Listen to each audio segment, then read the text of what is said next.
नमस्कार दोस्तों, स्वागत है आपका देश दुनिया की बड़ी खबरों में। देश दुनिया की बड़ी खबरों में आज हम बात करेंगे महाराष्ट्र की।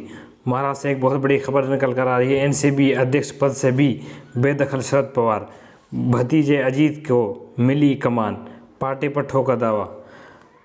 बने रहिए हमारे साथ, बताएंगे आपको पूरी खबर विस्तार से। महाराष्ट्र की राजनीति में भीषण पितामह का दर्जा रखने वाले शरद पवार अपने सियासी पारी के शायद सबसे मुश्किल दौर में हैं। एक तरफ करीब 40 विधायकों को तोड़ने का दावा करते हुए अजीत पवार भाजपा और एकनाथ शिंदे सरकार में डिप्टी सीएम बन गए हैं, तो वहीं पार्टी पर भी दावा ठोक दिया है। भतीजे के नेतृत्व वाले गुट ने चुनाव आयोग का रुख किया है और पार्टी उसके सिंबल पर अपना हक जताया है। यही नहीं, अजीत पवार गुट ने चुनाव आयोग में कहा कि उनके पास 2/3 से ज़्यादा विधायक हैं, इसलिए पार्टी उनकी है। अजीत पवार गुट ने चुनाव आयोग को बताया है कि अब शरद पवार पार्टी के राष्ट्रीय अध्यक्ष नहीं रहे, उनकी जगह अजीत पवार को ही राष्ट्रीय अध्यक्ष चुना गया है।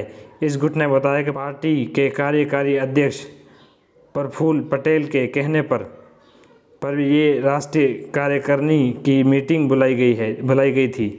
कार्यकारिणी की मीटिंग बुलाई गई थी।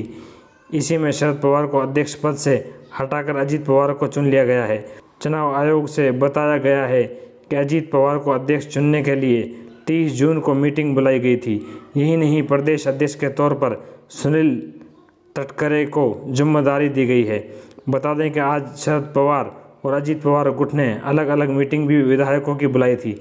अजीत पवार गुट की मीटिंग में 30 से ज़्यादा विधायक पहुंचे, जबकि शरद पवार के यहाँ 1 दर्जन ने ही हाजिरी लगाई। ये शरद पवार खेमे के लिए झटका माना जा रहा है। इसका असर शरद पवार की भाषा और बॉडी लैंग्वेज पर भी दिखा। नरम तेवर अपनाते हुए उन्होंने कहा कि यदि अजीत पवार के मन में कोई बात थी तो ये मुझे बता सकते थे। उन्होंने कहा कि किसी भी समस्या का समाधान बातचीत से निकल सकता है।